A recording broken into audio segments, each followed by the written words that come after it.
only show on talk radio where common sense is a lot more common. Phone lines are now open at 888-TALK. That's 888-8255.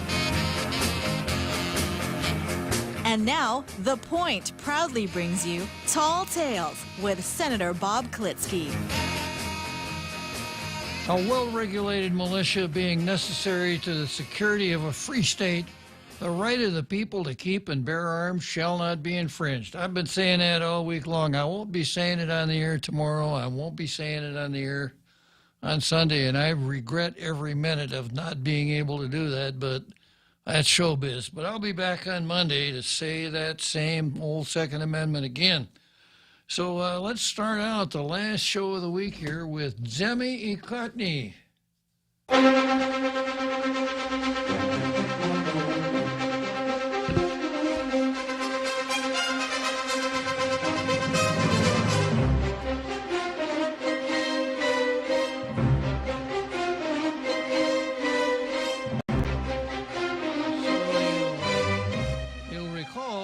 Through the editorials on the two daily newspapers with my blue pencil and unmercifully mark them up when I see errors in English usage, grammar, or faulty theories.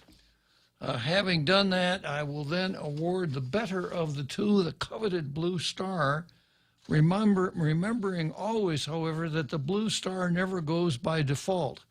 It's not a matter of choosing the least worst of the two editorials. So, having marked up having given the coveted blue star to the winning newspaper, as I've mentioned before, there will be vast celebrations in the editorial room of the winning paper on the island here. And we start out with the Daily News. Our view, how will GovGuam pay law enforcement pay raises in years to come? And I answered that question yesterday, and I'll answer it again if you'll just bear with me for a second.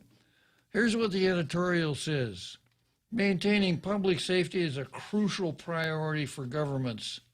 Well, except in places like New York, Los Angeles, San Francisco, and Chicago, where they have Democrat administrations, then public safety is perhaps the lowest priority, but that's another story.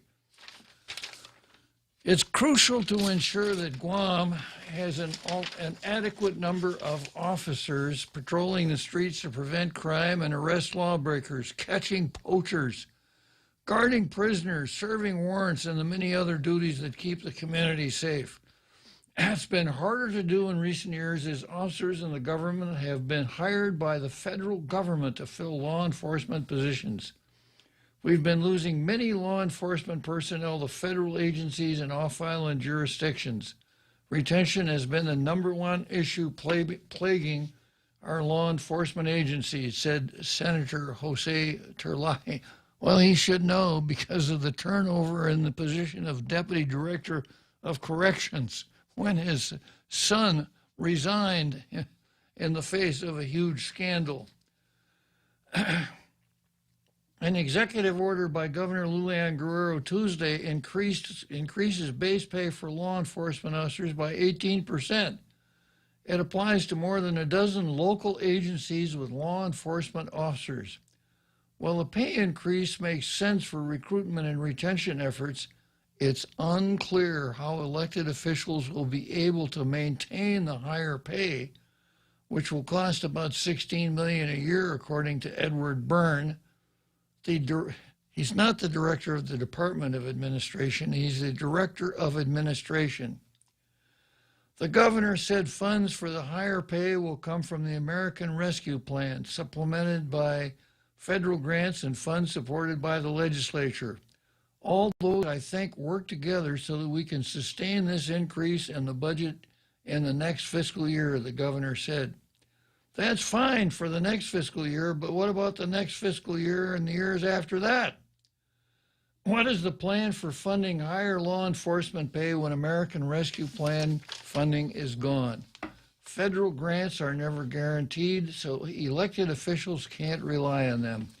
Perhaps rather than plan beyond this and next year, they have high hopes and dreams that local government revenues will somehow unexpectedly soar to new heights and make the pay increase sustainable. Or perhaps it's just a coincidence that elected officials want to give more money to GovGuam law enforcement this year because elections are right around the corner. So I answered the question yesterday. The question is, how are they going to be able to continue to afford this in oncoming years? And the answer is, who cares? So long as it lasts down through November, that's all that's necessary. After that, it doesn't matter. All right, and then we turn next to the Post. GovGuam should use federal pandemic funds to help employees sidelined by Wuhan virus. You might want to unbusy the phones, Daryl. Anybody who has an overpowering desire to call in today, would be a really good day to call in.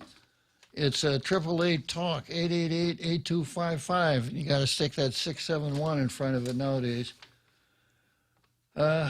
Let's face it, the government of Guam is more generous with its own workforce, not when it comes to pay and raises, but with leave benefits, everything else you could think of, including surprise holidays on the day after Thanksgiving. In the private sector, when an employee gets sick, particularly with the Wuhan virus, or if a minor child in the employee's household gets sick, there's generally not enough paid leave benefits to count on as a financial lifeline until the paycheck comes back. In 2020, the first year of the pandemic, federal law through the Families First Coronavirus Response Act provided eligible employees with paid sick and expanded family and medical leave for certain Wuhan virus-related reasons. The paid leave provisions ended in December 2020. Employers who chose to provide paid leave between January 2021 and September 30, 2021 may be eligible for employer tax credits during the coming tax filing season, according to the U.S. Department of Labor. Paid leave as a result of the Wuhan virus is no longer guaranteed for private sector employees who generally don't have a deep bank of leave credits. For the earlier part of the Wuhan crisis, Guam employees in the private sector had the federally funded Pandemic Unemployment Assistance Program to help them. More than $800 million was paid to Guam employees whose jobs and paychecks were disrupted by Wuhan virus. Now that safety net is gone. And it's very concerning to see that while Guam is experiencing a new wave of Wuhan virus infections, reaching a peak of more than 800 cases in one day as reported Wednesday, triple in just a matter of days, private sector employees don't have a safety net when they cannot report to work because of Wuhan virus, and when they cannot count on their paychecks to keep coming while they're unable to work.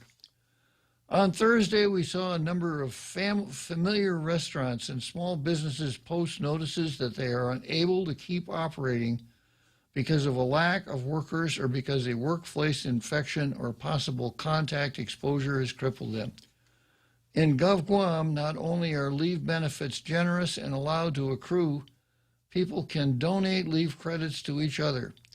There is generally no such thing in the private sector. Employees in Guam's private sector are left to fend for themselves. But it doesn't have to be this way. Given the new wave of Wuhan virus cases, it's important for the Leon Guerrero Tenorio administration to reassess priorities so the money that's left over from the federal pandemic cash assistance can be used to respond to people's urgent needs. And the urgent needs include the many in the private sector who are unable to work and unable to collect a paycheck because of the virus. The numbers are unprecedented. More than 800 Wuhan virus infections in a day was unheard of until now. The dozens of daily infections among students in public schools and dozens of weekly cases in some of the private schools also were unheard of prior to the Omicron Wuhan virus variant reaching our shores. The Omicron variant spreads faster than other variants before it. The Wuhan virus contagion is not over, So said Guam health officials in a press conference Thursday. This means GovGuam needs to revisit committing federal pandemic funds to long-term projects that might not be realized for years and shift that funding to address the suffering of people now, at this moment. GovGuam elected officials know who is likely to suffer among the working class. It's about time they face the truth and act on it. Well, nice sentiments, but you remember the governor wouldn't do the RISE Act because it cut government employees out of it. So if she came up with this kind of program, it'd have to apply to government employees too, even though they get sick leave and annual leave and all the rest of it. Okay, so much for Jimmy Cotney. 2 editorials, no bell ringers, no blue stars. On to the card. And here's what I've got in the card today. I start out with Paul Zerzan and systemic racism, of course.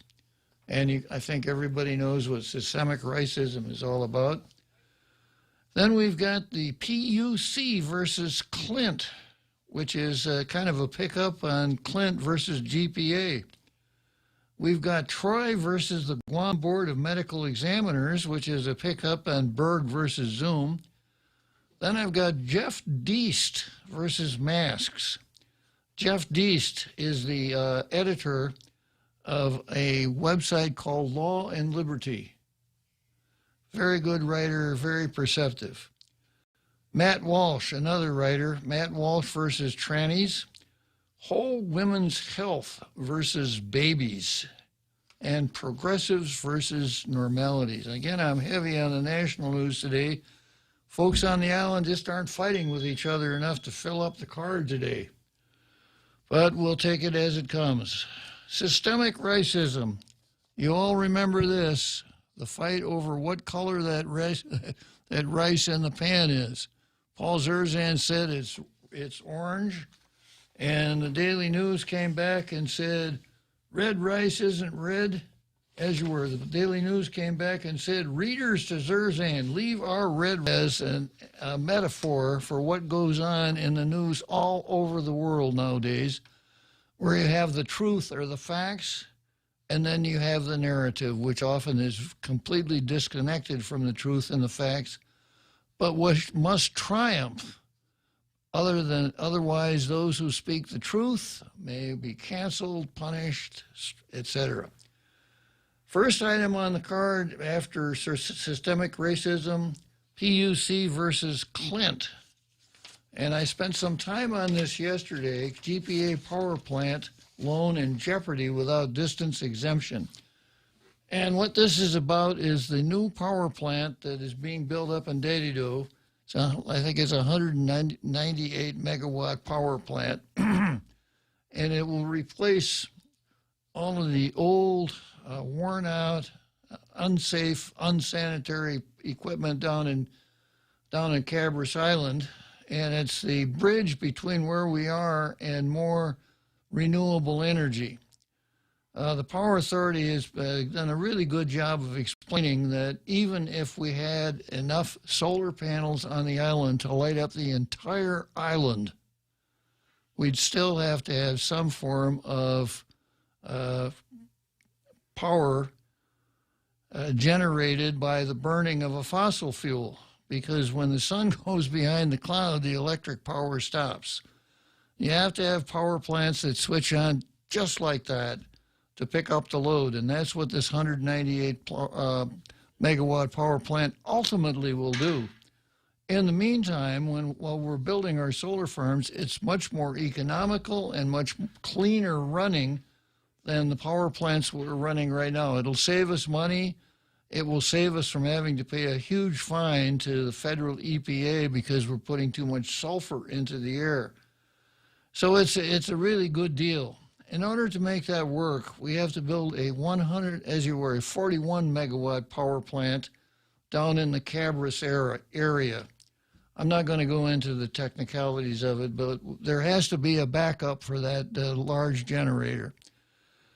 we have a statute on the books right now that says you can't build a new power plant within 1,500 feet of a school. That would be PD Elementary. Of course, the current power plant is closer than that. There's one that's 500 feet from the power plant. And the new power plant, the 41, will be so much cleaner than the old ones that even if you are an arch eco-fascist, and they're out there and they don't like any of this, it's still a better deal than what we have right now. So by building a new power plant within that safety area, we're actually cutting down on emissions and making the kids safer. In order to do that, though, the legislature has to amend the statute that says no new power plants within 1,500 yards of a school. Now, there was a public hearing yesterday, and the usual assortments of eco-fascists. I didn't see Greta Thunberg there with her signature, "How dare you" line, but there were some pretty close equivalents. I thought that the testimony from the administrative law judge from the Public Utilities Commission, not the CCU, but the Public Utilities Commission, was pretty compelling. Now, to sort out the alphabet soup, we have a CCU, Consolidated Commission on Utilities. The CCU runs the Power Authority and the Water Authority. Then we have a Public Utilities Commission. The Public Utilities Commission is a rate-setting body appointed by the governor, confirmed by the legislature. The rates for power, water, the port, the dump are all set by the PUC. PUC has a board, and it also has an administrative law judge. It does conduct hearings, et cetera. It's a kind of a quasi-scientific body. They've hired off-island consultants to provide the necessary technical expertise, and they have an administrative law judge, a gentleman named Fred Horecki. So I'm going to go through this story by Nestor Lecanto on KUAM. Headline: PUC law judge says it would be disastrous if exception not granted for backup generator. Disastrous. It's a bid to prevent what the Guam Port Power Authority says would be a disastrous blow to the future reliability of the island-wide power system. Senators held a public hearing today on a bill to authorize an exemption for a new diesel power plant at Cabras. GPA is seeking the exemption because the proposed 41 megawatt diesel unit will be built within 1,500 feet of Rios Middle School in violation of a 1993 law meant to protect students and teachers from any harmful pollutants from nearby generators. Environmental activist Michelle Wakalo is with the Micronesia Climate Change Alliance, testified at the hearing. Bring on the environmental fascists, or the environmental wackos.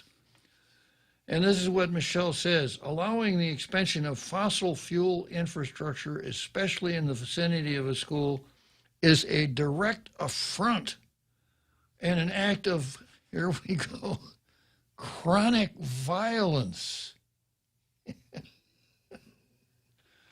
Yeah, I didn't see a picture of Michelle, but I have a feeling that if she was taking notes, she would be writing with her left hand.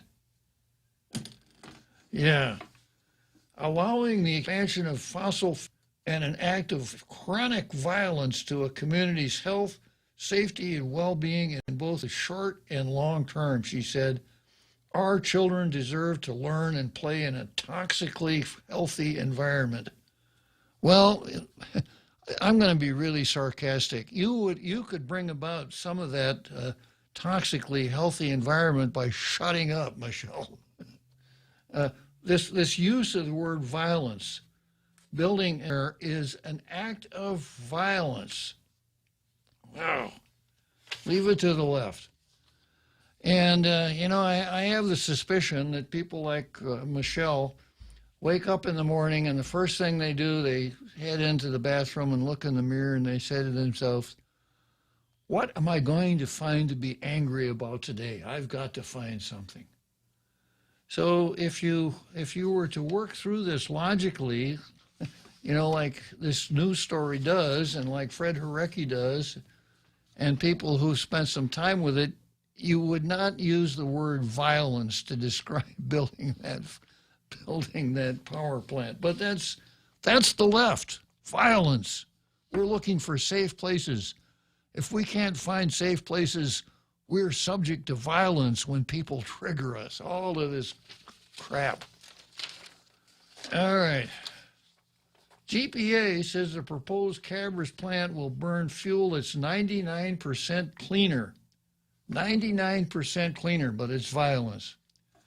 And it will be used sparingly only as a backup to the main 198 megawatt plant to be built in Ukadu. You got a phone coming in, Darrell. Soon the debate expanded into a relitigation of the need for Ukadu and what activists believe is the long-term health threat it poses. So they want to relitigate the whole idea of the Ukadu plant, although contracts are let, bonds are issued, et cetera, et cetera, et cetera. Public Utilities Commission Administrative Law Judge Fred Hurecki also spoke during the hearing. The opponents seem to suggest that, well, if we don't have the 198 megawatt, everything will be better. It'll preserve the environment, protect the environment. The problem is that without the 198 megawatt plant, we can't even incorporate renewables. If the legislature were to heed the suggestion that somehow it's before you now to block the KEPCO plant, as I said, that would lead to an unmitigated disaster of fines, penalties, and power outages. We won't have sufficient power in the system if that plant is not built. GPA has said that the PUC agrees that the Cabras unit is critical to the future plans for the island-wide system, and that's now in jeopardy. The lender has warned that if the law is not amended to avert the potential violation, it will withhold financing from KEPCO, the contractor for both the Cabras and Ukadu plants.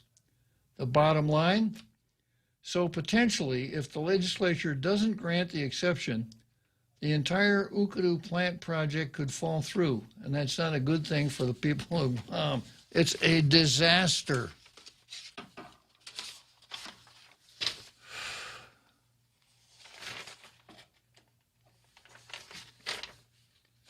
Yeah, so if I have to rely on the testimony of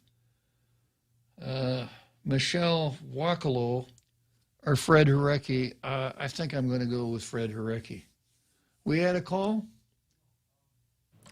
His phone was about to die of minutes, so he just wanted to tell me. So anyway, we have a break. Yeah. And then we'll His phone is about to die? His run out of juice or something. So this is important to you?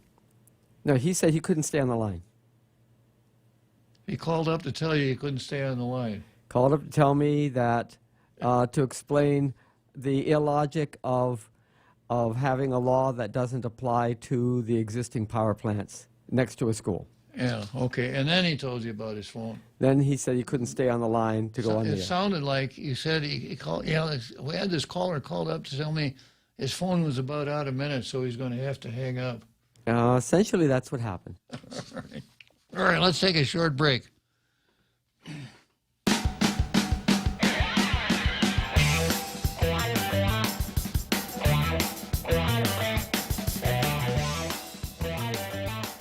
Need to finish the job or start one the right way? Get the right stuff at East West Rental Center. You can switch to easy mode using industrial strength equipment. With years of experience helping builders, East West Rental gives you exactly what you need. Tools for landscaping, concrete, lifts, trucks, tables, tents, chairs, water blasters, excavators, forklifts, air compressors, and more. Call East West Rental Center at 646-1463 or visit them in Upper Tumont. Open Monday to Saturday from 7 to 5, Sundays 8 to 5.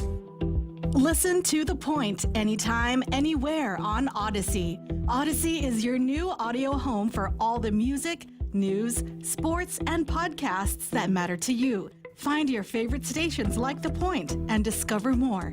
Music stations, local and trusted news sources, sports talk and team coverage, plus today's biggest podcasts. Find it all on the Odyssey app. AUDACY.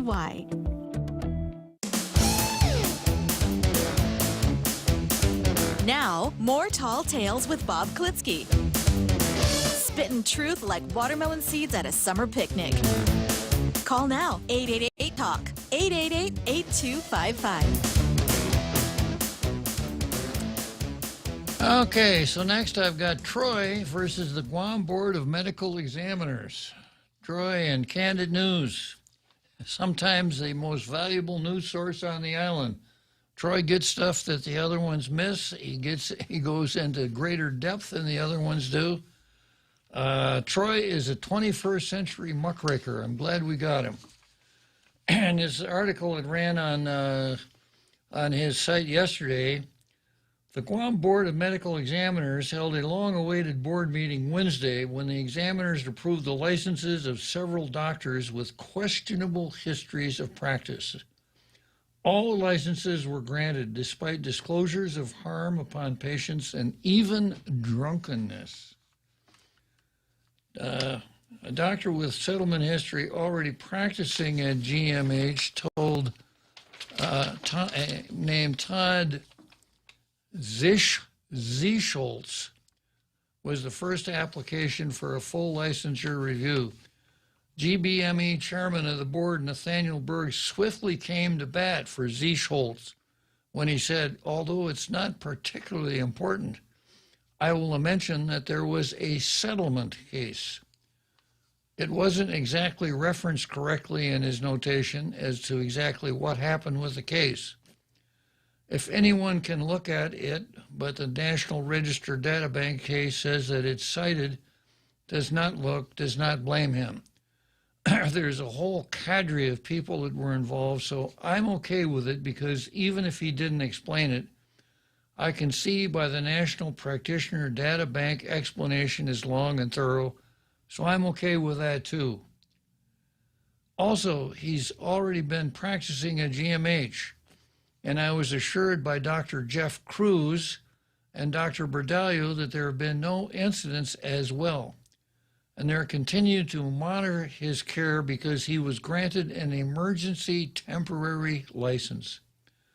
The GBME approved Zischoltz's license despite clarification as to why there was a settlement and what the case was about.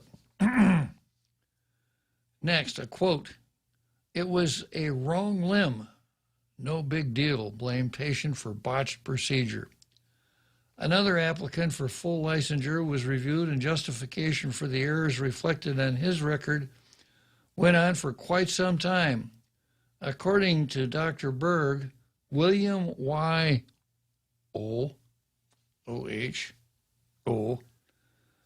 was trained in Loma Linda in 1973, did family practice and then orthopedic surgery, finished in 1980 in orthopedic surgery, as well as hand surgery and sports medicine surgery fellowship. Berg went on to explain nonchalantly, he's had several issues. So there's some of them that are minor, and they're all listed in the National Practitioners Data Bank. One was, for example, a case that settled in 1995 for $2,000. I think the fee itself sort of speaks to itself. There was a gentleman. It was a wrong limb surgery. Cut off the wrong arm, cut off the wrong leg. All right, we got another one. The name sounds horrible, but the case was documented in the National Practitioner Data Bank as having been prepped and draped by the staff, confirmed by the patient regarding he'd had long-standing left knee problems. The left knee was a targeted limb. The right knee was prepped and draped by the patient, preoperatively confirmed by the patient that it was his right knee to be operated on. Doctor made a single incision on the skin, thought something was wrong here, stopped the case, and proceeded to operate on the correct limb. So he's a hero. Oops. There is a case where he operated. It's uncontested. He operated on someone back in 2000, so that was 5 years later. He had a case of nerve damage where the patient had peroneal nerve damage by significant trauma. Berg downplayed the matter, explaining he operated on the case and the patient still had peroneal pathology but was able to return to work and had improvement. But he expected that the nerve damage would go away. The case was settled out of court. He objected to the settlement, but the insurance company settled it anyway for $100,000. Finally, he had a case where he resigned under investigation, and he reports that he had been, it's a long explanation regarding a dominant group. He came into a hospital in Ohio where there was a dominant group, and they pressured him to leave because he was hired by the hospital, and they were a private practice group.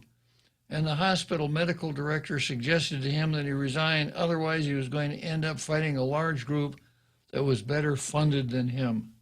Sounds like GMH, doesn't it? Berg did not elaborate on the reports or the details of O's Ohio practice. The chairman did suggest that those are reasonable during a 45-year career to expect for an orthopedic surgeon practicing in the U.S. to have those kinds of cases. Of course, we never like it when someone resigns under duress, but he kept on practicing, and he was able to maintain his license out of jurisdictions. I'm okay with giving him a license. Next item, just a little drunk.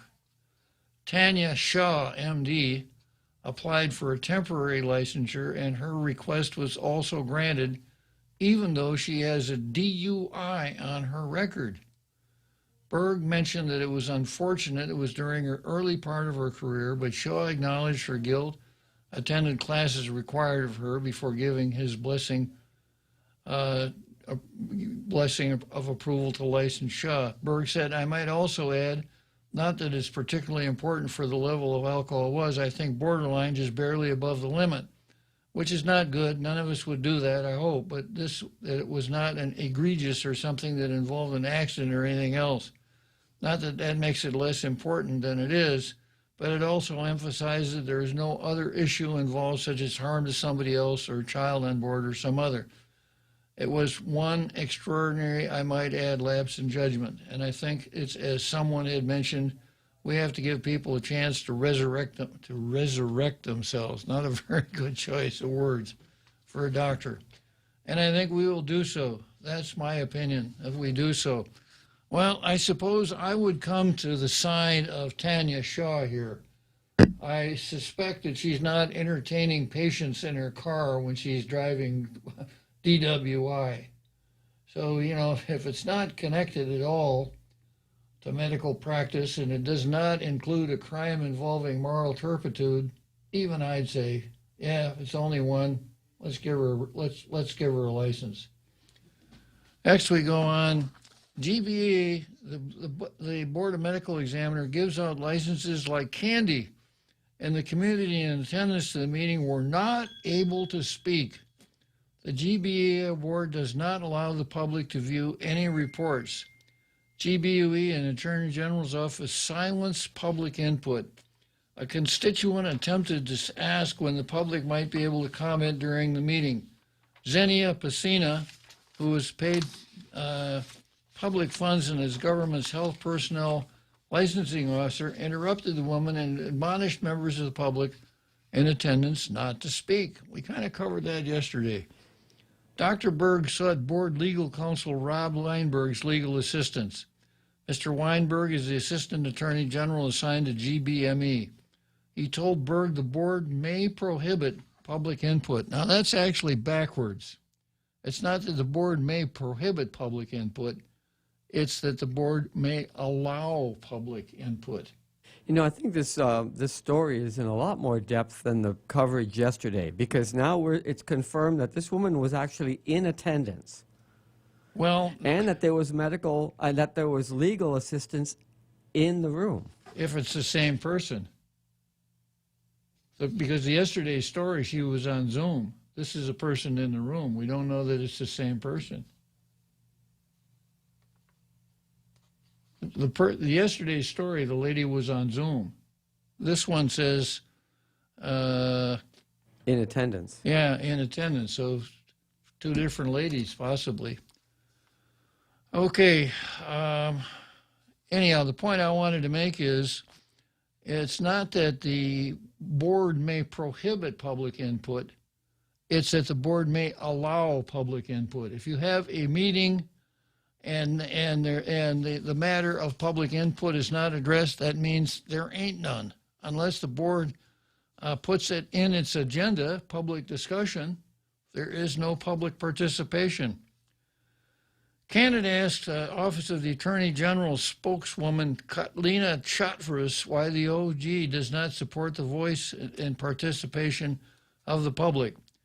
AG Camacho and the OAG has taken affirmative steps to promote transparency and open government, Ms. Chatverus replied. Most recently, we provided training on the open government law to any interested GovGuam employee.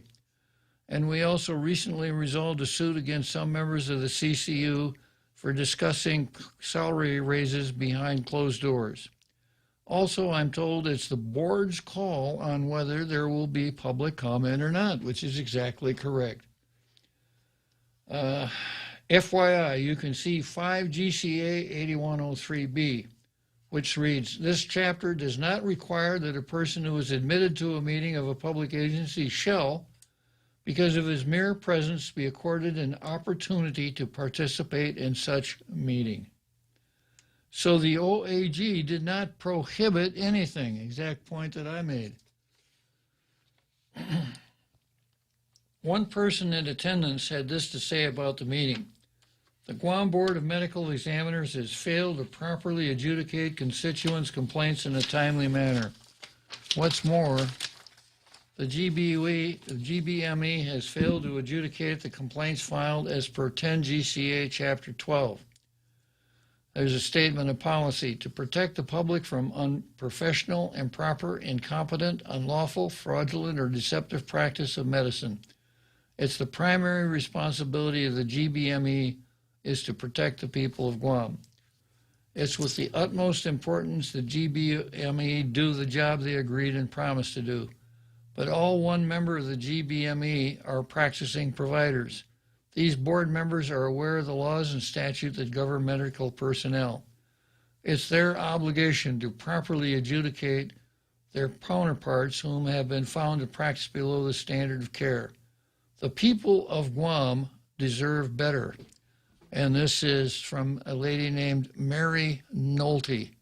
Said she is a victim of improper medical care that fell below the acceptable standard of care. Maybe she's the lady that wanted to speak. All right, so much for Troy versus the Guam Board of Medical Examiners. Doesn't put the Board of Medical Examiners in a very favorable light. I suspect that what the public is looking for is if a doctor screwed up somewhere else, we don't want him here. Okay, next on the card is Jeff Deist versus masks, and I misspoke earlier. Jeff Deist is the editor of a website called Mises.org, M-I-S-E-S,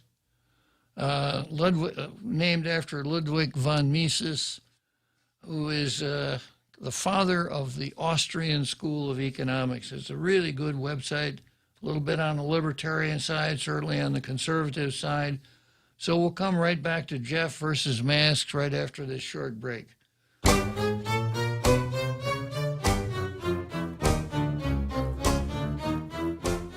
Come try Guam's original Chamorro restaurant with Pica's Best 5 years running. Mezcla Chamorro Fusion Bistro. Experience Chef Peter's candied salmon over scallion coconut rice, octopus to naktak, Chamorro platter, and their award-winning gourmet hamburgers. Or if you're looking for something healthy, try their keto-friendly menu. Come and enjoy Mezcla's half-a-day service at their Hagåtña and Grand Plaza Tuman location. Call their Hagåtña location at 479-2652 for reservations. Get a box of Post or Kellogg's cereal for only 99 cents when you fuel up on $35 or more of mid-grade or premium high-performance fuel. Conditions apply. See store for details. Get a 75-ounce bottle of Dawn dish soap for only $5.95 when you fuel up on $35 or more of mid-grade or premium high-performance fuel. Conditions apply. See store for details. Get a Bounty paper towel 2-pack for only 99 cents when you fuel up on $35 or more of mid-grade or premium high-performance fuel. Conditions apply. See store for details. Circle K. Take it easy.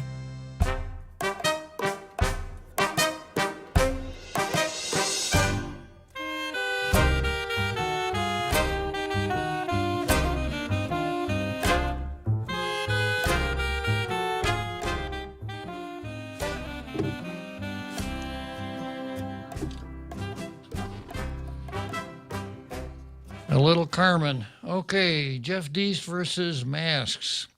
And the title of this article on Mises is Unmask America. Enough is enough. It's time to stop wearing masks, or at least very least to eliminate mask mandates in all settings. This is especially urgent for children in schools and universities who suffer the effects of masks for long hours each day, despite being at very exceedingly low risk for death or serious illness from Wuhan. We have a responsibility once and for all to reject the ludicrous, ever-shifting narratives underpinning masks as effective impediments to the spread of Wuhan virus. Seriously, people, stop buying masks. They're not effective in preventing the general public from catching coronavirus. And this is from former U.S. Surgeon General Jerome Adams in February of 2020, former U.S. Surgeon General. The story changed from masks don't work to masks may work to masks work and you must wear one. Now the narrative switches again.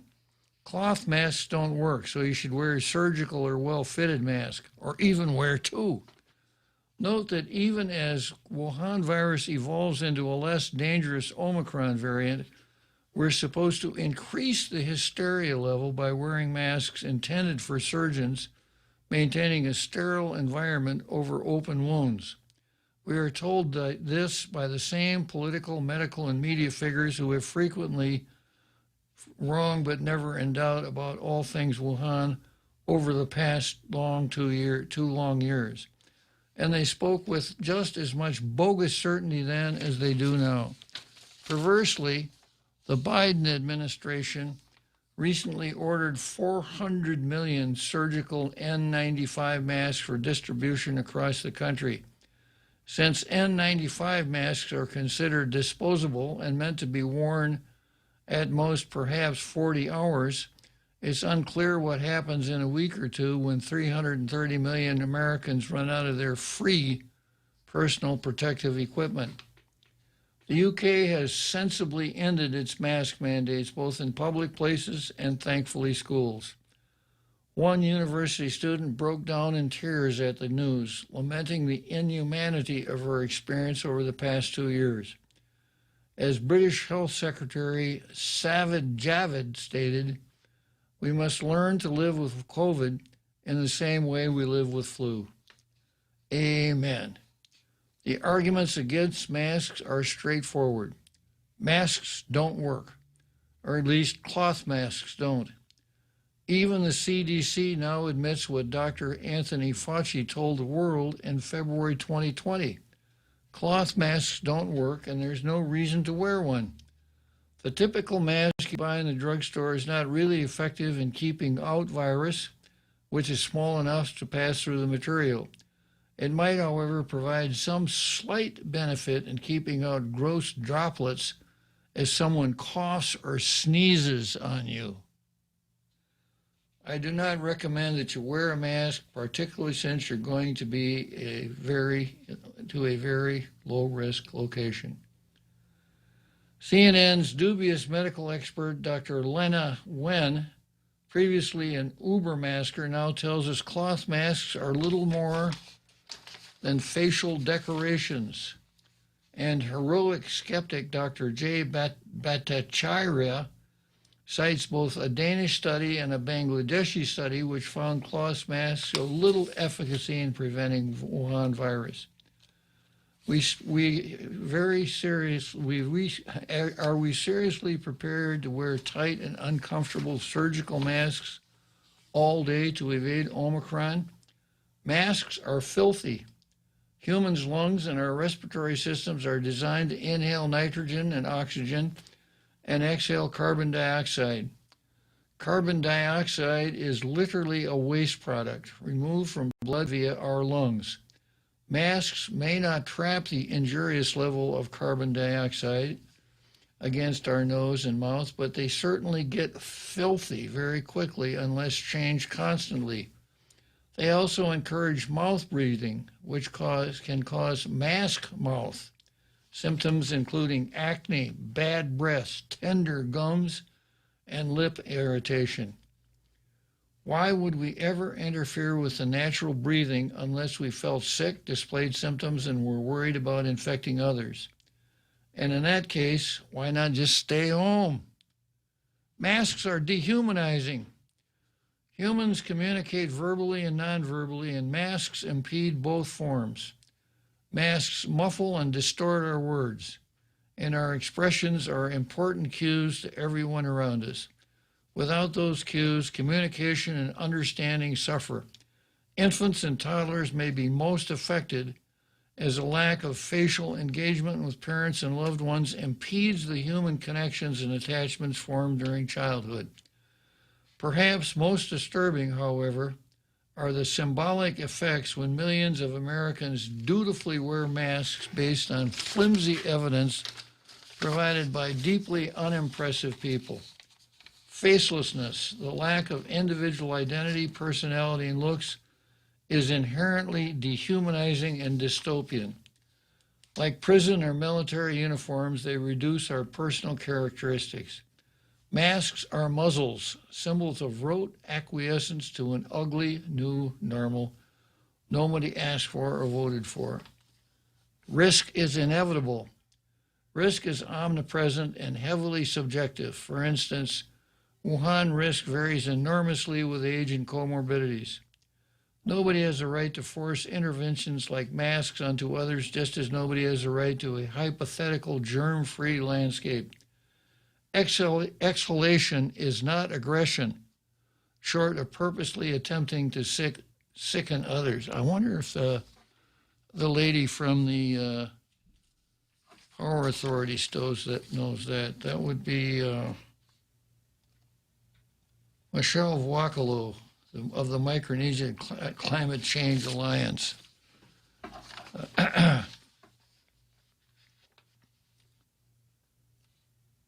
And some Americans are not children. Trade-offs are part of every policy, whether government officials admit this or not.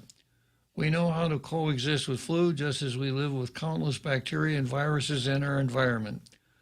We will similarly coexist with Wuhan virus. The goal is not to eliminate germs, and zero COVID is an absurdity.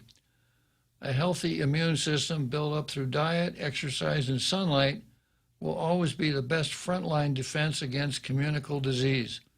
But diet, exercise, and sunlight cannot be outsourced to health officials or mandated by politicians. Whatever slight benefits masks may provide for a matter of individuals to decide for themselves. People who feel sick with symptoms should stay home. We can all wash our hands frequently and thoroughly. Otherwise, it's time for Americans to assert themselves against the dubious claims and non-existent legality of government COVID measures. It's time to get back to the normal life, and that starts with visible human faces.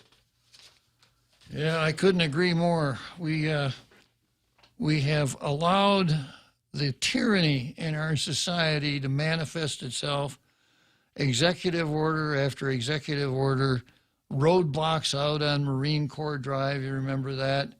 The necessity of wearing masks everywhere you go, not that it has any kind of disease prevention dimension, but it shows that you are obedient to government authority. It's your kind of your badge, your ID to show that you're okay and you can exist in this civilization. The shutting down of non-essential parts of stores, it's the whole thing. It has brought out that part of our Governor Lulian Guerrero that Lord Acton talked about when he said power corrupts.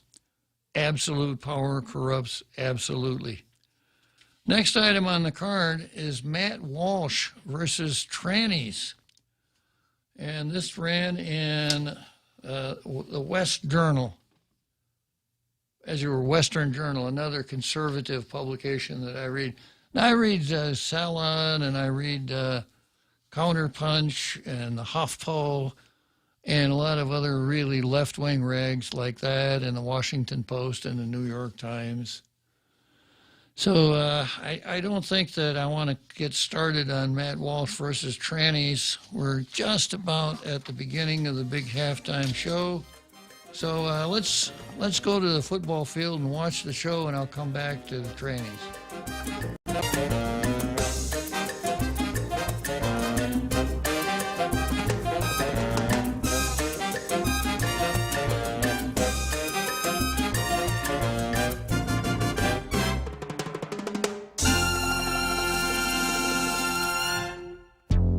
The Point is KUSG, Hagåtña, Guam, 93.3 FM and 104.3 HD3.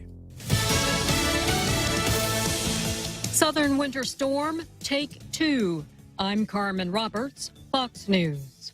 Another winter storm is taking aim for the south, but unlike the last storm which inundated the western portions of the Carolinas, this one will hit the eastern side with 2 to 5 inches of snow. A winter weather advisory in effect down toward the coast. We're likely to see big power outage impacts due to ice and freezing rain. Freezing rain accrual, 1/4 inch to even 1/2 inch in spots. Treacherous travel down east. Meteorologist Matt Campbell with Fox affiliate WRAL in Raleigh. The winter storm's forecast to intensify Friday night with snow, sleet, and freezing rain extending from southeast Virginia to eastern Georgia.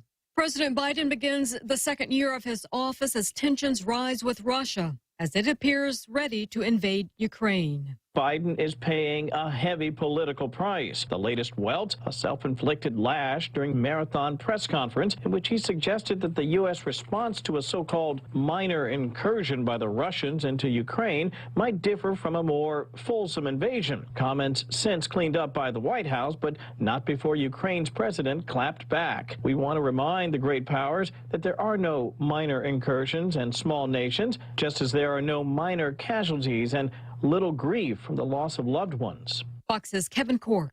Former President Trump sounding off on President Biden's comments about a minor incursion. He tells Fox's Hannity. And I sort of said, I don't believe he said that, because that's like giving him, they used the term green light. He was green lighted. A few hours from now, Secretary of State Antony Blinken will meet with Russia's foreign minister in Geneva. And on Wall Street, the Dow lost 313 points. America's listening to Fox News.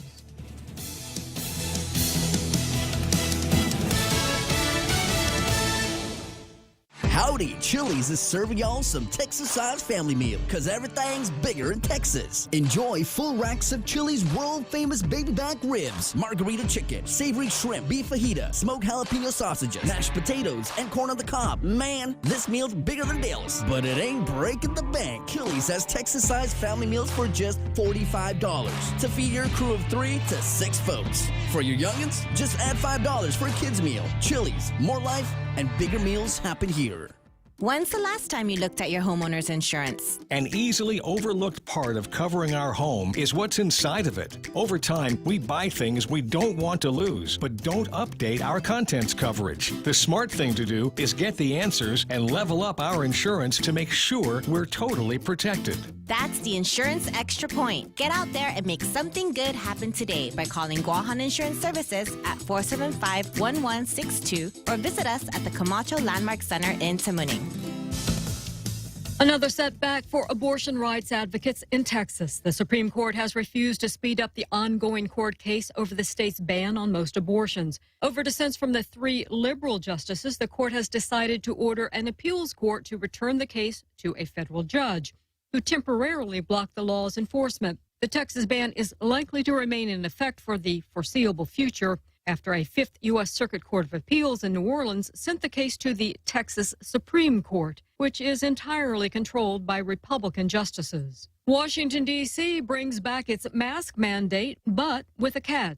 D.C. residents are sounding off as the nation's capital joins a number of cities requiring proof of vaccination to get into restaurants, gyms, and concerts. Only this time, businesses must also verify vaccination with a photo ID, like a driver's license or passport. Republicans are crying foul, not just over the mandate, but because a photo ID is not required to vote in D.C. According to the D.C. Board of Elections, a utility bill or even a bank statement will suffice. Fox's Aisha Hasni. And Marriott Hotels launches a competition to boost its TikTok game. Marriott is looking to hire TikTok correspondents to travel the world for a year, showcasing their experiences at its hotels. Dubbed 30 Stays in 300 Days, those interested have until March 18th to follow the @Marriott Bonvoy TikTok page and share a TikTok clip explaining how travel has shaped them using the hashtags 30 Stays, 300 Days, and contest. 3 winners will be chosen to hit the road later this year. Perks include airfare to destinations, Uber vouchers, and a $15,000 stipend. Kristen Goodwin, Fox News. And I'm Carmen Roberts, and this is Fox News. Come try Guam's original Chamorro restaurant with Pica's best 5 years running. Mezcla Chamorro Fusion Bistro. Experience Chef Peter's candied salmon over scallion coconut rice, octopus to naktak, Chamorro platter, and their award-winning gourmet hamburgers. Or if you're looking for something healthy, try their keto-friendly menu. Come and enjoy Mezcla's half-a-day service at their Hagåtña and Grand Plaza Tuman location. Call their Hagåtña location at 479-2652 for reservations.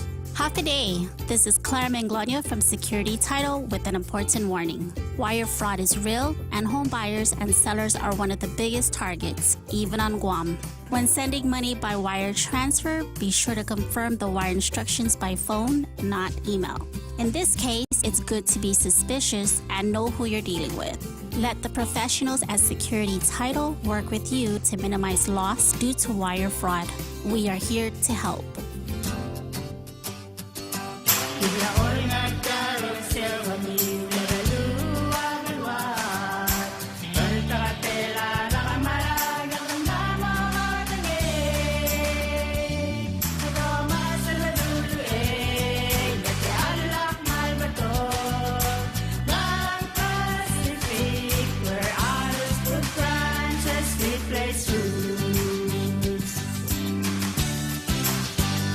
Guam Auto Spot has the best selection in Buick, GMC, Mitsubishi, and used cars like the 2021 Mitsubishi Mirage starting at $127 per paycheck. 0 down. Call 671-478-AUTO to take a test drive or get pre-approved online at GuamAutospot.com.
So here we are back on Tall Tales here after that great big halftime show that we all love so much.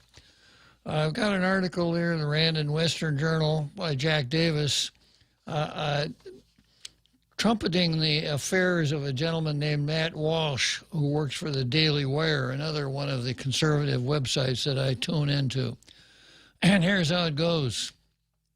An activist who identifies as non-binary was unable to explain what a woman is when asked by Matt Walsh of the Daily Wire on an episode of the Dr. Phil show that aired Wednesday. I don't watch Dr. Phil, but I suppose a lot of folks out there in the international radio listening audience do.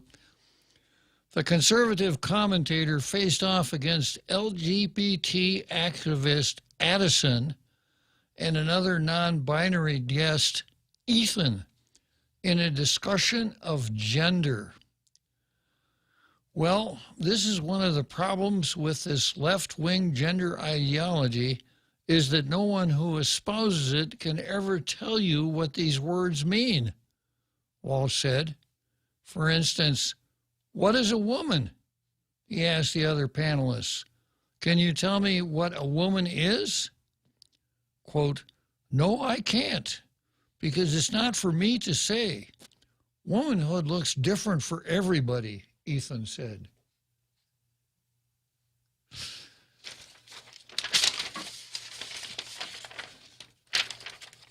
What do you define a woman as? Addison asked Walsh. An adult human female, Walsh said. And what is a female? Addison asked, with Walsh replying that a woman has female reproductive organs. When you're a female, it goes right down to your bones, your DNA, he said.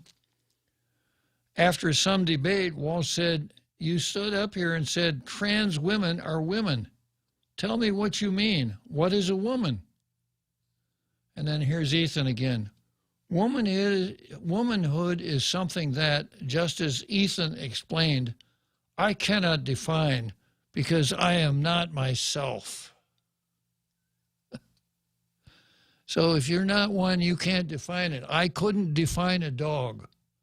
I couldn't tell you that he has 4 legs, wags his tail, and barks, because I'm not a dog.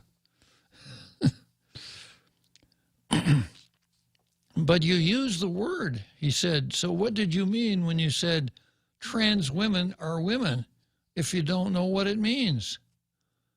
So here's the thing. I don't define what a woman is because I do not identify as a woman, Addison said. Womanhood is something that is an umbrella term that describes what, Walsh said? People who identify as a woman. Identify as what, Walsh said? As a woman, Addison said. What is that? Walsh said,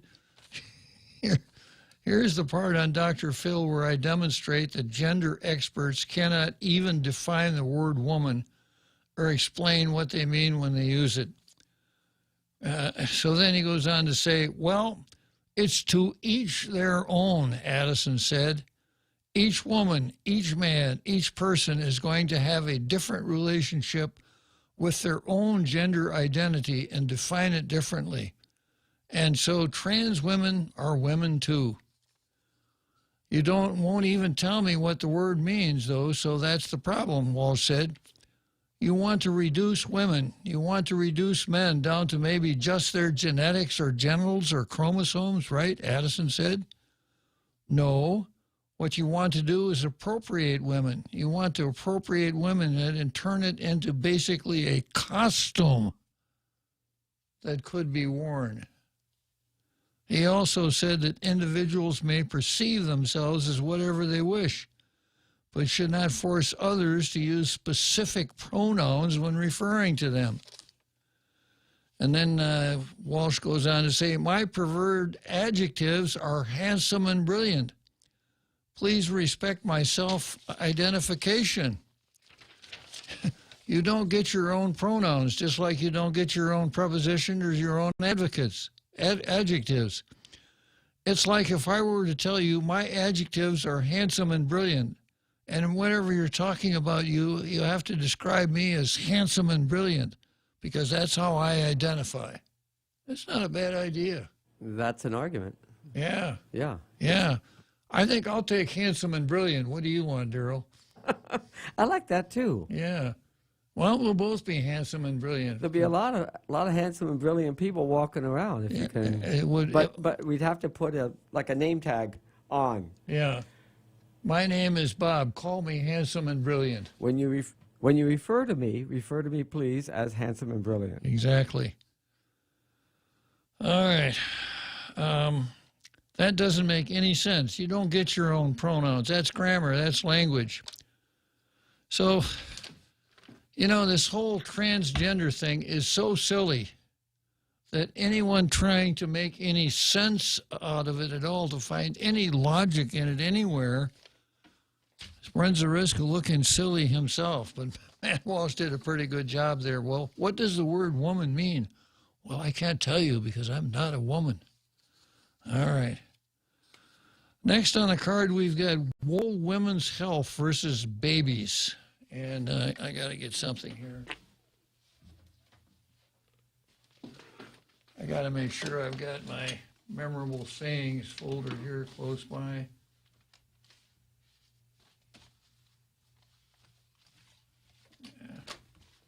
Great pronouncements. Okay, this ran in LifeSite News, a very anti-abortion publication, website, etc. And the headline is this: "We like abortion. Women's health group tweets that killing the unborn is good." An American abortion business expressed its support for killing babies by tweeting, quote, "Abortion is good. We like abortion." Nobody likes abortion. Wrong. We do. We provided countless abortions to patients who went on to live their best lives.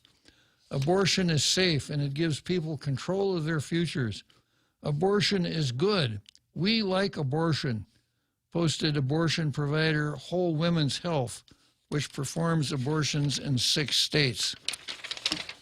We love abortion too, and we especially love and honor our abortion providers, replied a New Mexico abortion advocacy group. The tweets were met with praise from left-wing social media users, with some users going as far as stating that they love abortion or that abortion saves lives. Abortion saves lives. Despite the claims from pro-abortion advocates that abortion is simply the removal of an unwanted clump of cells, the reality of abortion is much more vicious. Surgical abortions are typically performed between 5 and 13 weeks of pregnancy. A suction catheter is inserted into the womb. The unborn baby is then ripped apart and squeezed down the catheter. A curette is used to scrape the lining of the uterus to ensure all body parts are removed. Even worse, surgical abortions that are carried out in the 2nd trimester of pregnancy involve using a soffer clamp to grasp and rip the limbs of the child. The head is clamped and crushed. The abortionist must reassemble the body parts on a tray to ensure no remains are left in the womb. According to the Mayo Clinic, during the 2nd trimester is when a baby starts to hear, move his or her eyes, and develops the ability to respond to their mother's voice. In the current Supreme Court case, Jackson versus Dobbs, the entire argument is whether or not a state has the legal ability to restrict abortion after 15 weeks, a period in the development of an unborn baby where abortion via surgical dismemberment is a favored procedure. Just last year in August, Whole Women's Health, the group which posted the tweet stating, "We like abortion," lost a case in federal court trying to have a Texas law prohibiting dismemberment abortion repealed. Overwhelming scientific evidence shows women who have had an abortion often suffer extreme and even permanent mental disturbances as a direct result of undergoing the procedure. The prestigious British Journal of Psychiatry recently published Abortion and Mental Health, Quantitative Synthesis and Analysis of Research, published 1995 to 2009.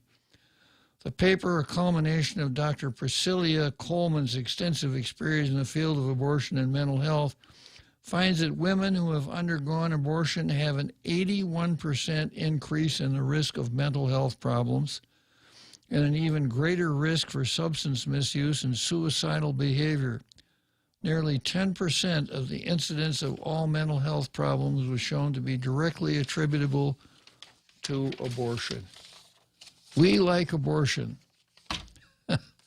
It's interesting, and the language they use, whole women's health, and they talk about reproductive health and a woman's reproductive rights. And, of course, I have to go back to the local scene here where we have a lawyer, a Vanessa Williams, who said this: "It's impossible to separate our choice of whether and when to have children from every other choice in our lives, whether to go to school, whether to take a vacation, on and on and on. It's 6 of one, half a dozen of the other. It's all the same thing." How did we ever get to such a place in this country? 61 million abortions since 1973. 61 million abortions in the United States. Imagine the talent that never saw the light of day. Maybe the lady that was going to cure cancer was there, or the one that would have come up with a unified theory, or God only knows what.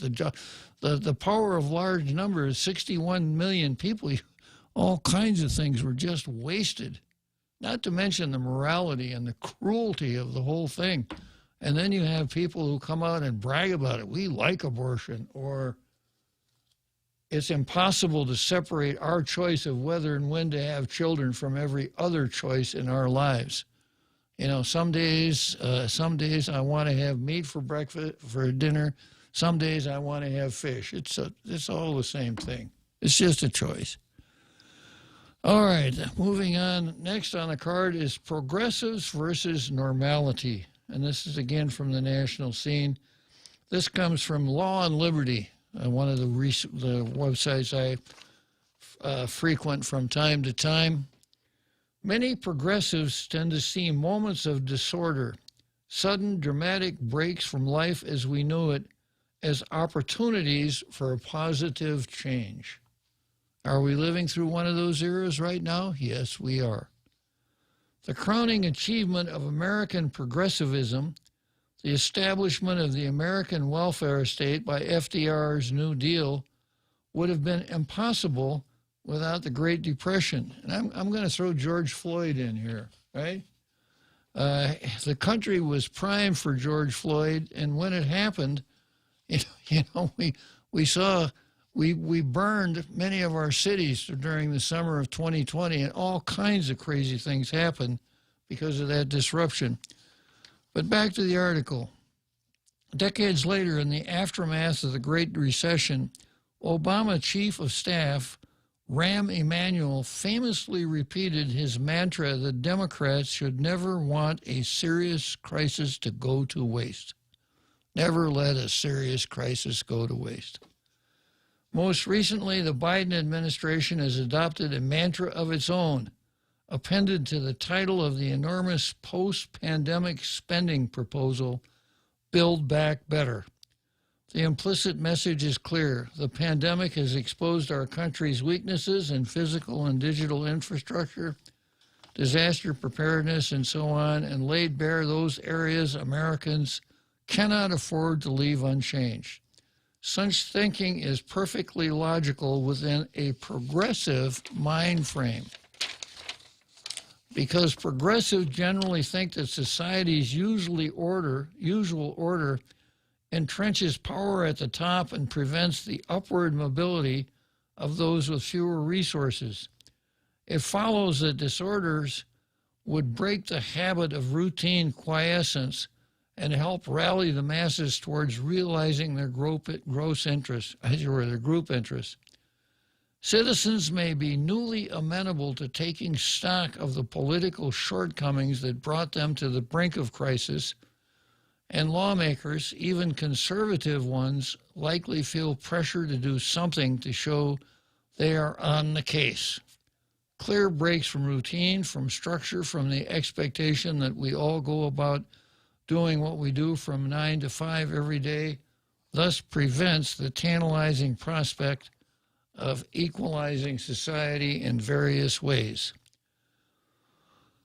To be more abstract about it, normally the late capitalism, to its detractors, stands for rigid hierarchy and quiet suppression of minority interests, and those who see hierarchy at the heart of American unfairness will see unusual times as economic crisis and pandemics as ripe for progressive reforms or even revolutionary change.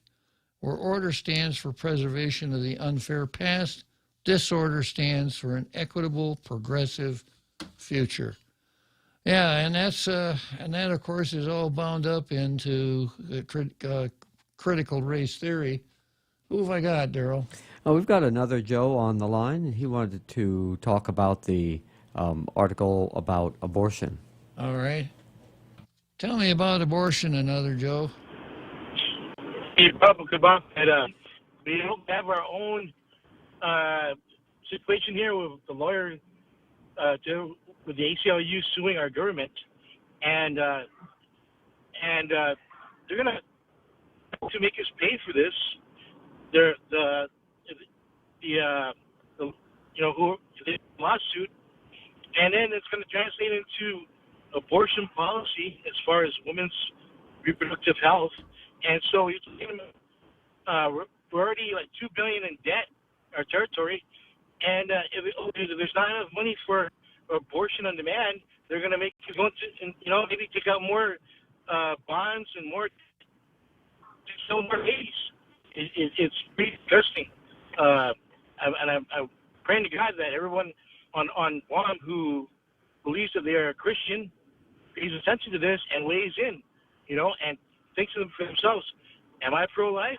Am I Christian pro-life? And do I need to speak up and be heard about this? But anyway, what do you think about? What's the question again? Another Joe? Should we all be paying attention to these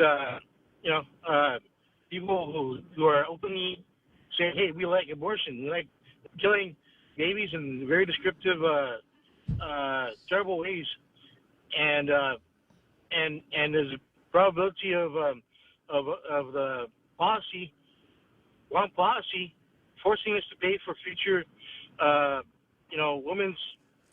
women's abortions if they win that lawsuit, and not to forget that we're going to pay for their wages, the lawyers. So well, I have no doubt that if our governor could do that, she would absolutely have the government pay for abortions for women who need abortions and can't afford them. You remember when she sent Jane Flores out to find an abortionist to come to Guam? So they should definitely pose that question this election year. Right? Come up to the governor and all the elected officials. Well, I think we need to pose it to the electorate because the one thing, the governor never made any bones about it. She's been pro-abortion, publicly pro-abortion, testified in favor of the against the bill that said that if a child survives an abortion, the attending physician should keep the child alive. She testified against that bill, remember that? So she's been very open about abortion, and somehow we still elected her. So shame on her, but shame on us. Yeah, if we don't pay attention to it the second time, shame on us. Anyway, thanks for coming on. I'll keep listening. Okay, another Joe. All right, so took a short break there to accommodate another Joe, and back into this article here about letting a crisis go to waste and the traditional mindset of the progressive, where the progressives, where order stands for the preservation of an unfair past, disorder stands for an equitable, progressive future. Such a perspective on disorder is yet more tempting because there is a kernel of unquestionable truth within it. Moments of crisis really do cry out for reflection and reform. as even the stodgiest conservative will admit. I didn't think they'd mention me in this article, but there I am. Surely, the Wuhan virus pandemic has taught Americans something about the way we conducted regular life until March 2020 and how normal life should look after the last pandemic restriction lifts. Individuals might choose to take on precautions like wearing masks on public transit even when not required. States and localities might begin thinking about how to shift their budgets to account for, quote, black swan events. That's an interesting term, black swan. At least in theory, swans are always white. There's no such thing as a black swan. Although I understand that there have been actual black swans sighted somewhere in Perth, Australia. But it stands for the absolutely unexpected event. The thing that you thought would never happen is the black swan. Like going out to take your dog for a walk and having him attacked by a unicorn. That would be mixing metaphors, wouldn't it? Perhaps our federal government will begin thinking more seriously about decoupling from China. These are a few examples. The point is that only that it does not take a progressive leftist to conceive of crisis as an inflection point for shifting how we conduct our regular business. Okay, let's take our regular business to Wrigley Field for the seventh inning stretch.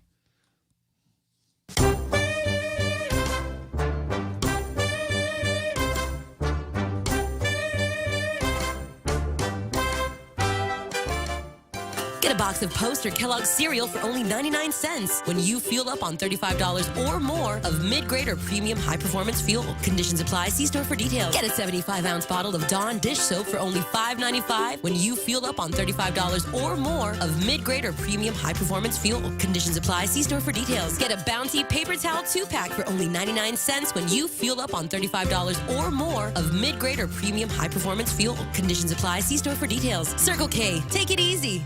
Eat Fresh Refresh goes on at Subway.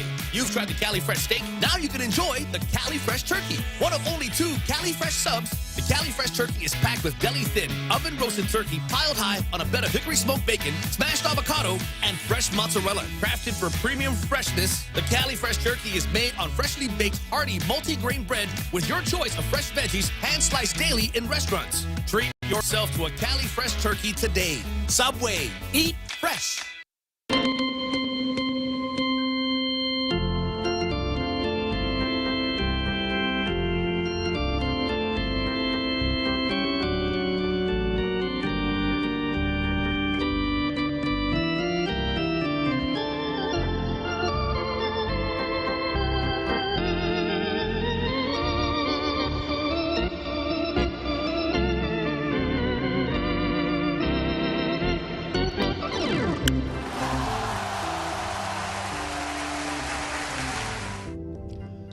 Wrigley Field in Chicago for the 7th inning stretch. I hope everybody out there in the center field bleachers had a chance to stretch, wake up, yawn a little bit, get ready for the last 2 innings of Tall Tales for this week.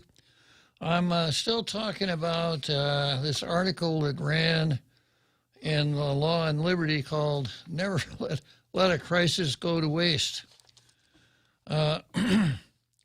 Such thinking, even in its left-wing iterations, can be admirable. The progressive desire to, quote, equalize society such that the worst of times do not fall unduly on the shoulders of those with the fewest means to bear them bespeaks a noble sense of responsibility toward one's fellow man. The usual conservative criticisms, with which I'd agree, notwithstanding, seizing on moments of disorder, of instability in the present and uncertainty about the future to increase rates of redistribution is an understandable, a simplistic form of showing that we are there for our brothers in their time of need. We talk about redistribution of wealth and income here on our island at least once a week, all of the different schemes that the government comes up with for the redistribution of wealth and income. But there are severe problems with this view of disorder, which illuminate not only how we ought to view moments of crisis, but how we ought to view regular ordered life itself. At root, the trouble with coming to see disorder as an opportunity for desirable change is what we call a moral hazard. The more positively we spend disruption, the more likely we are to induce or prolong it. If that's true anywhere, it's true on spades now with our Wuhan virus epidemic emergency, right? We're almost 2 years into the emergency, and there's no end in sight to the monthly executive orders.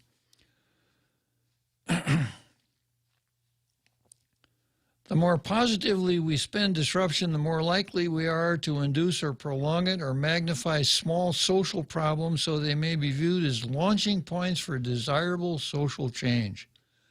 Progressives have indeed become less shy about inducing and prolonging disorder to catalyze desired change. Democratic leaders of blue states and cities have resisted allowing the pandemic to end. Let me reread that sentence. Democratic leaders of blue states, cities, and territories have resisted allowing the pandemic to end, constantly changing masking and vaccination requirements, even as most states have returned to normal life. Despite lacking evidence that these measures promote public health, as of this writing, New York has higher rates of Wuhan virus cases, hospitalizations, and deaths per capita than Florida. Elected Democrats seem unwilling to allow the pandemic to end. Wow. Other prominent progressives have worked to erode sources of public order by embellishing the severity of the social problem du jour. Then candidate Kamala Harris publicly encouraged supporters to donate to a bail fund for those arrested for rioting in Minnesota in spring 2020. Let's bail these guys out. Let's bail these rioters out. Representative Ilhan Omar and Minnesota Attorney General Keith Ellison openly supported a ballot initiative to abolish Minneapolis police just a few months ago. All this was the result of George Floyd's murder at the hands of Minneapolis police officer, the kind of tragedy progressives tend to believe occurs orders of magnitude more frequently than it actually does. In one survey, more than 85% of respondents self-identified as very liberal estimated that more than 100 unarmed black men were killed by police in 2019. More than half thought the number was over 1,000. The actual number was 27. In the realm of race and policing, prominent progressives betray a consistent preference for making symbols of order seem nefarious, while disorder presents liberation and opportunity. Tell that to the folks in Kenosha. Calling this moral hazard a problem, however, begs the question. Inducing disruption to the regular order of things is bad if disruption itself is bad, or at least worse than the status quo ante. To show that this equation is actually hazardous, we would still need to give some color to the intuition that a sharp break from the givens of life is a bad thing. Why should that be so? The past year has given us some good examples whose lessons are clear but frequently ignored by progressive elites. They all revolve around the same analysis. Who suffers when order breaks down? The best engine for salutary social change is a free and ordered society which provides protection and opportunity to the vulnerable and liberates all of us to our highest ideals to govern our actions. Who suffers when public order is not enforced by police and people are liberated to riot and loot? Everyone knows the answer, but not all are willing to say it aloud.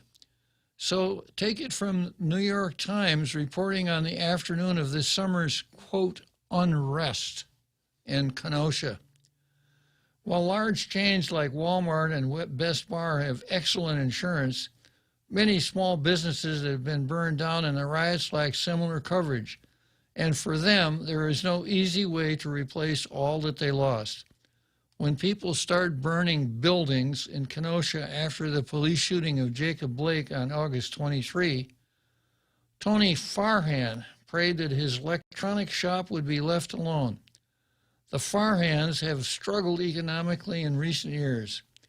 Farhan, his wife, and 4 sons moved in with his parents while their savings went to one son's health care. Mr. Farhan's ambition for a better life was tied up in the shop. So were many of his family belongings. They couldn't fit all the clothes and toys for their boys in the crowded house they shared with the parents, so they tucked things away into the shop storage room.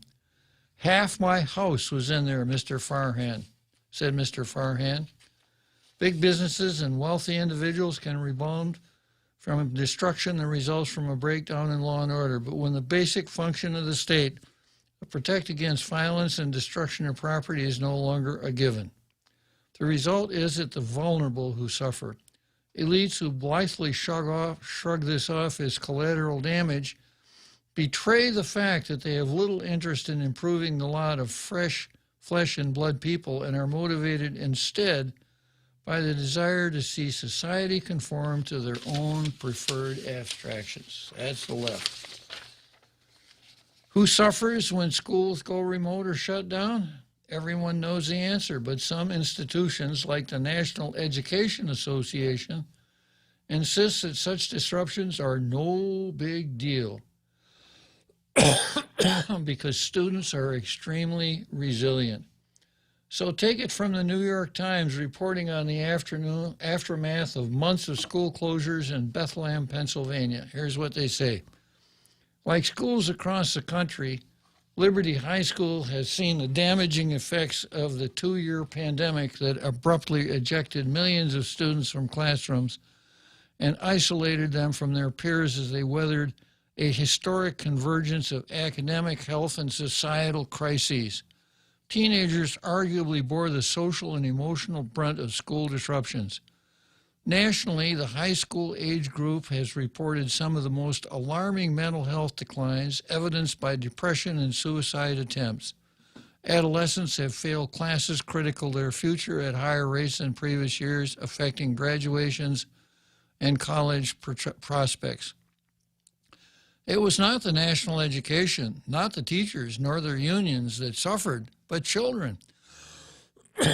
Teenagers need the structure and socialization of school. Lacking resources of their own to deal with crisis, they were most vulnerable age group when order broke down. It's worth noting that students with additional disadvantage, special needs, hearing or vision impairments, or so on, have suffered even more.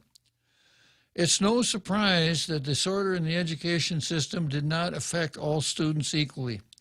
Researchers recently found that online education is an imperfect substitute for in-person learning, particularly for children from low-income families, and that school closures have a large and persistent effect on educational outcomes that are highly unequal. High school students from poor neighborhoods suffer a learning loss of 0.4 standard deviations, where children from rich neighborhoods remain unscathed. Students from wealthy families can afford to weather the disruption of school closures by hiring tutors and enrolling in private schools. Students from poor families have been left in the lurch, suffering learning loss, chronic absenteeism, horrific mental health deterioration.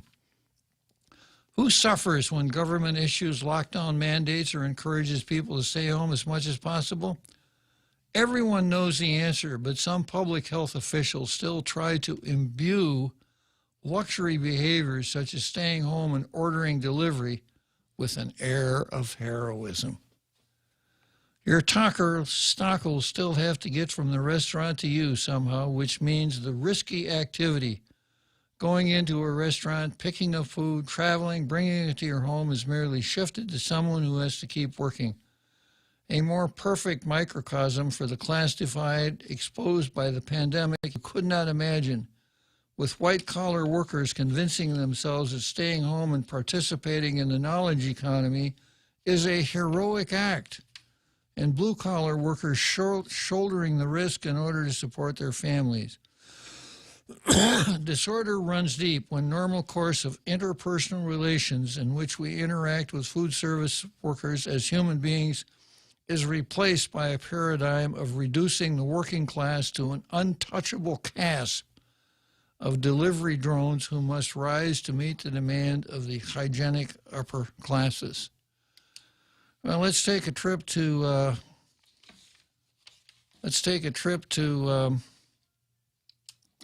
Churchill Downs, and we'll head for the home stretch here on Tall Tales.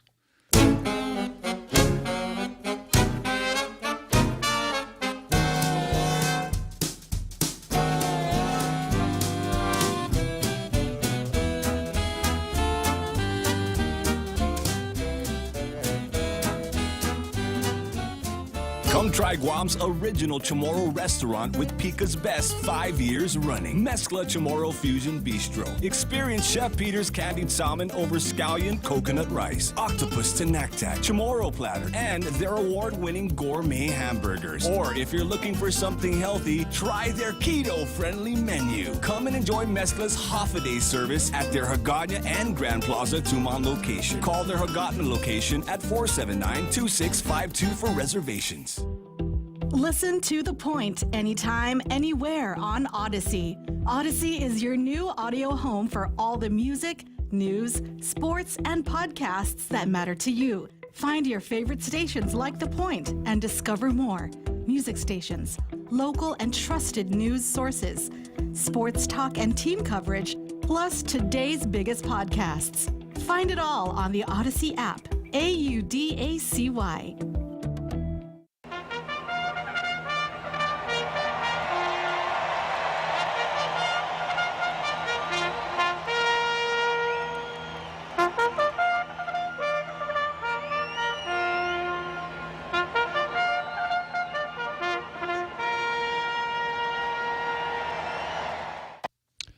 So here we are on the home stretch at Tall Tales. I got about 3 furlongs more to the finish line, and Tall Tales will be over for another week. I'm sad to say Daryl and I are going to go into hibernation for 70 hours, but we'll be back at 1600 on Monday.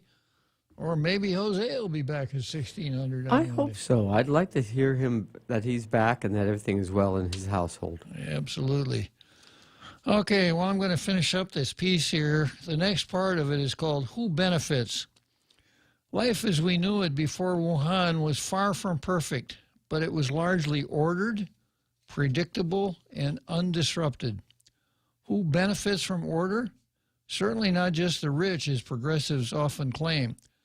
Regularity and predictability are far more important to the non-rich, whose investments in their children and their businesses depend on what they have known to be true today, remaining stably so in the future.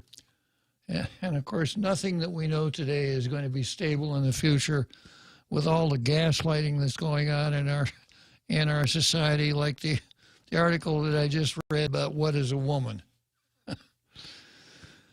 When order breaks down, the wealthy can afford to withdraw and protect themselves with resources they've already amassed.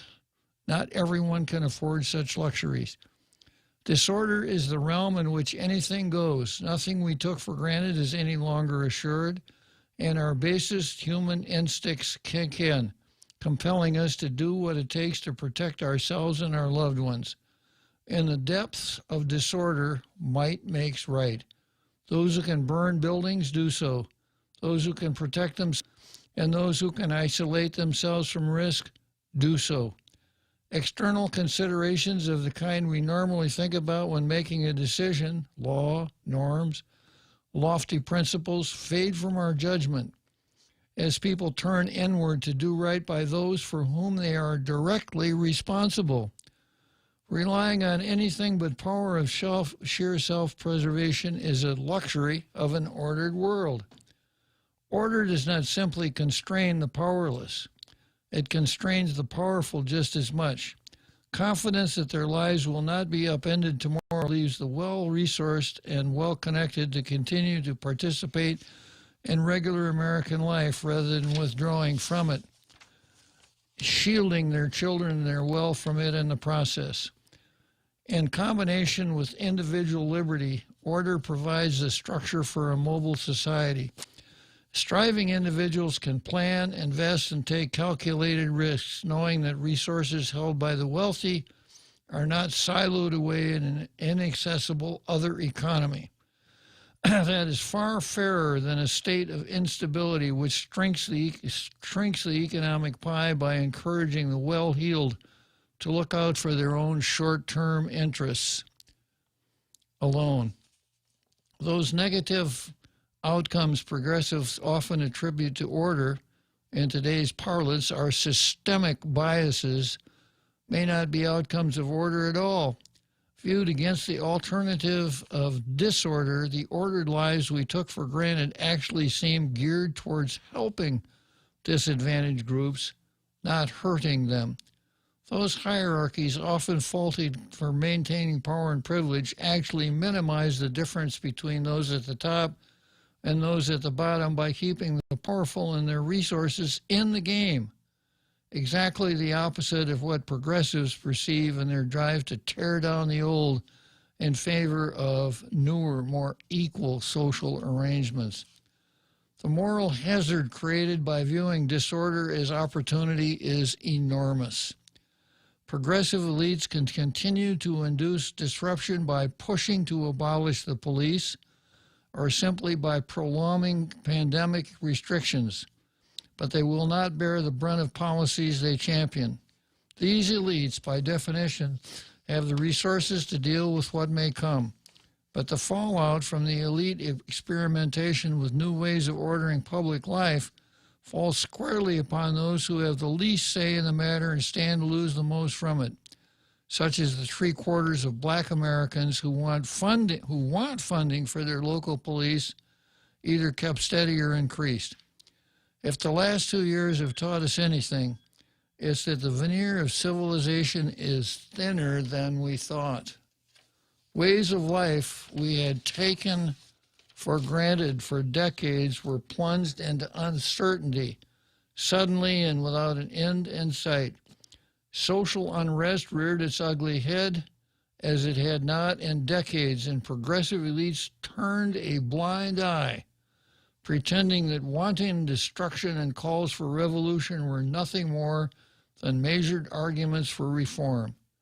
Calls for the abolition of institutions central to Americans' flourishing, capitalism, law enforcement, the Senate, the Supreme Court, I'm going to add the Electoral College, grow in number and volume as progressives encourage each other to imagine new realities unmoored from all human experience. And I've got to throw in here our local situation. You can add in an independent Guam, compared to where we are now. What is common among these phenomena is the suggestion that stark changes to life as we know it can indeed ought to be implemented as a way to reorder modern life. Opponents of such agendas would be wise to learn the language of order and defend it merely as the lesser of two evils, but as an affirmative good.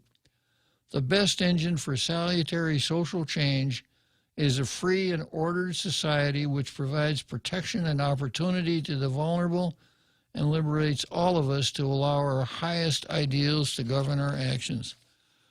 Yeah, these are unusual times in which we live, where we have a governor that is dead set on keeping us in this emergency posture, as she would say, forever. One executive order after another. You got to keep wearing masks, all the limitations that come along. Even though it seems that we're moving into a new era of the disease, And of course, I have to keep coming back to the checkpoints out on Marine Corps Drive. It made absolutely no sense, and it was nothing more than a power check. What do you got, Daryl? We have our Carl Our on the Carl. line. Yes. Okay. Our very Carl on the line. Good afternoon, our Carl. Hey, good afternoon, Bob and Daryl. Daryl may not know how to play the necessary theme music for the most dangerous man in the room. I think I can survive. Which theme is that? Because all I have is text. I don't have a name for the text. It's listed in text, so it has a name. But if I don't know the name of that, okay. That's all right. I was just humming it to myself as my call was coming up. Everybody will know. Everybody out there in the international radio listening audience is humming it anyhow, our Carl. So even if it doesn't play on the air, go ahead. Yeah, with some things I've been reading and watching, I really wonder what kind of society we're developing into. Glenn Beck has just come out with a new book titled "The Great Reset," and I think it's the rise of Marxism, neo-Marxism in the world, the guy that wrote the book by the title "The Great Reset," Klaus something, I forgot his last name. Schwab. Schwab, yes. Klaus Schwab. Yeah. So good Sherman. I think he's the founder of the World Economic Forum. He's one of the guiding lights behind the rich people meeting every year at Davos. Jawohl, mein Herr. And they get together and they formulate, this utopian world that we're moving toward. And one of his key phrases is, "You will own nothing, but you will be very happy." Right. Of course, we're talking about the ordinary people, not the elites. The elites will own a lot of stuff. Sure. But the ordinary people are going to be driving these overpriced electric tin cans and eating bug meat and fake meat, and so we're going to be relegated to a very not a very good existence. But we seem to be developing into, I think someone described it in something I was reading, as like kind of a neo-feudal society in which the elites, the ruling class, will live in their castles, their moated castles, with gate guards, and they'll be living the rich life. And just like in San Francisco, you see the homeless living, in filth and feces and crime and all this stuff, but the wealthy, the elites, the ruling class living completely separately and kind of oblivious to that, living in their gated communities, their multi-million-dollar keyed condominiums, and their gated mansions. That seems to be where we are headed. And it seems to be kind of like an offshoot of what we see in places like Venezuela, in which the ruling elite, the communist elite, who said they were coming to power for, quote, the people, the people in Venezuela are living in just absolute squalor, fighting for scraps. But the elites, the ruling leftist elites, are living in just pure luxury.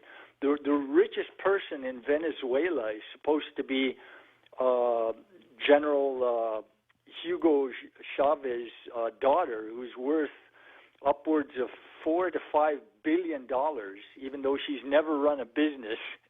It was all brought about by confiscation of other people's property.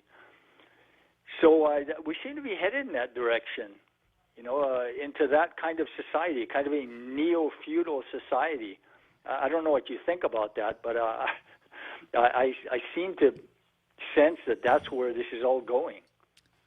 Well, this guy, Klaus Schwab, is scary. He and some of his allies, this idea that you will own nothing and you will be happy, it's a classic example of the socialist state or the Marxist state where private property is seen as an evil. So all of the factors of distribution and production must be owned by all of the people. So when the people own all of the factors of production and distribution, then it'll be just a matter of saying, of applying the Communist Manifesto to each according to his needs, from each according to his ability. So your needs would be satisfied under this new system, and your contribution would be based on whatever it is that you're able to do. So if you are a brain surgeon like Ben Carson, you go to work every day as a brain surgeon. If the height of your capability is running a bush cutter, you go to work every day running a bush cutter. No such thing as money or wages or getting paid. Ben and the bush cutter make the same amount of compensation, which is zero. But each gets what they need, each according to their needs. So that's what Klaus means. You will own nothing, but you will be happy because you will get what you need. And who decides what you need? The state. Yes, exactly. And you got his phrase a little bit wrong, Bob. You will own nothing, but you will be very happy. Very happy. Okay. You will be deliriously happy. And the elites, the ruling class, will, believe me, they're not going to be giving up their goodies. Anyway, Bob, thank you for allowing me to rant a little bit. I have only one thing to say to that, and that's let's go, Brandon. See you Monday.